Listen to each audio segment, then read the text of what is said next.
This is the video talking about what Atkins diet is, including the detailed description and explanation of how Atkins diet is actually leading to weight loss in practice, and my personal critiques in this diet approach. First of all, let me describe the Atkins diet weight loss method.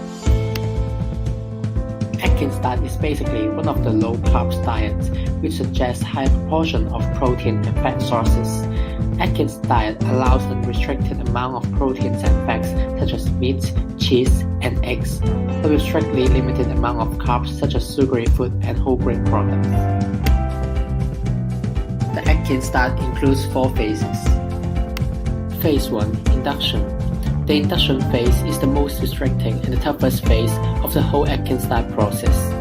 This phase requires eating only 18 to 22 grams of net carbs a day, which accounts for only 5 to 10% of our daily calorie intake.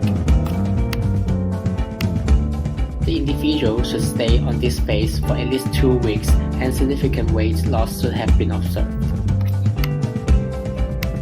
Phase 2. Balancing. The balancing phase is for figuring out the maximum carbs the individuals can tolerate when still keeping weight loss. The individuals can gradually add back nutrient-rich carbs such as nuts and berries in their daily calorie intake until his weight loss stops. This phase is continued until 2 to 5 kilograms from the goal weight. Phase 3. Pre-maintenance. This phase is for figuring out the maximum carbs the individuals can tolerate when maintaining current weight. Individuals can add carbs up to 10 grams per week, but if the weight starts to gain, the addition of carbs must stop. This phase is continued until the goal weight is achieved. Phase 4. Lifetime maintenance. Individuals would enter to this stage when they have already achieved their goal weight. This phase is to encourage the individuals to maintain the lifelong changes from the previous 3 phases and carry on the habits in the future lifetime. If weight begins to rise again, individuals have to go back to one of the previous stages to rekindle the process again. Second, let me explain how Atkins diet works on losing weight in a scientific way. Before talking Atkins diet, let me introduce how low-carb diet works in weight loss. In low-carb diets, carbohydrates are treated to be bad as it would let our body convert the excessive carbs into glucose and stimulate the insulin, which helps the body store the energy from food as body fat. Atkins diet follows the similar mechanism of low-carb diets like achieving weight loss by making the body have no choice but to burn fat to produce energy. The Atkins diet can also take advantage of better metabolism same as other low-carb diets, and individuals are likely to be ketosis, which is helpful to lose weight. During the phase 1 in Atkins diet process, it claims that the individuals would normally reduce 15 pounds in the first 2 weeks due to significant water weight loss. This is scientifically possible as when the body is in a low carbohydrate state, the body would burn stored fat instead of carbs and sugar.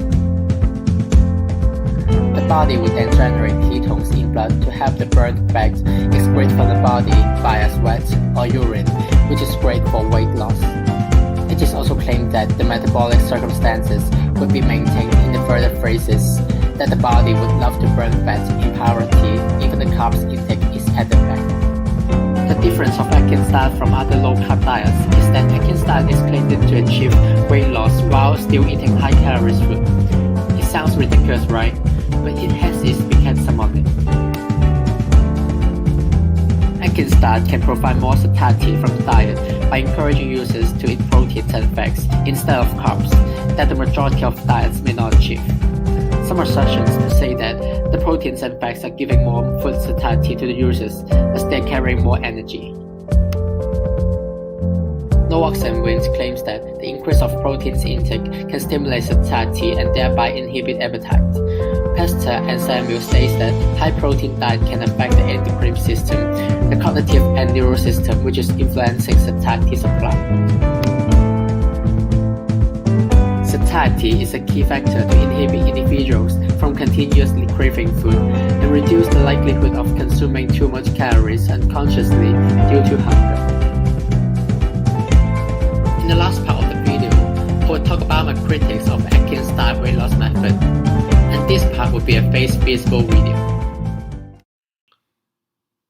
And on my critiques on the Atkins-style weight loss method, I would say that the coin has both sides. For the positive side, Atkins diet is easy to follow for the individuals who want to keep the diet for their lifelong planning, as the ultimate goal of Atkins diet is to take carbs on the critical amount that will not gain weight in the whole lifetime. The toughest period is only the few starting weeks, which is always the most enthusiastic period among every diet. Individuals are always full of momentum and passion on the starting time of their diet that they think they will never give up, and as a result they would have more persistence to come across the toughest phase in Atkins diet. Once they come across it, it's not hard to adapt to the Atkins lifestyle on the following stages, as foods are not widely restricted. Individuals can still keep having big meals such as steaks, pork, whatever. What they have to do is to pay attention they are not taking the net carbs over the limit. Also in Atkins diet, exercise is not necessarily required. For an individual who wants to take diets, Atkins diet is so favorable that he's on diet while he can still maintain his wonderful life by eating big meal and have less exercise. It is attractive, right? However, on the negative side, Atkins diet is claimed to have less effect in the long run. Atkins diet will have a significant impact on weight loss at the beginning, but there is no substantive evidence that taking low carbohydrates would still keep affecting metabolism and related systems that benefits weight loss. Some assertion against Atkins diet saying that Atkins diet just reduce calories by cutting carbs to achieve weight loss, that almost every diet can do this. In addition, due to the extra intake of proteins and fats, Atkins diet would raise the risk of suffering cardiovascular disease such as heart attack, cholesterol disease, and high blood pressure. To sum up, Atkins diet can be advocated in short term, but in perspective of long-term diets, individuals are better turned into traditional diet that avoid high-calorie eating habit, exercise more, sleep well, and most importantly, always be awareness of their health conditions. Obesity is not so serious as the problems that brought up by over-dieting. Thank you for watching this video.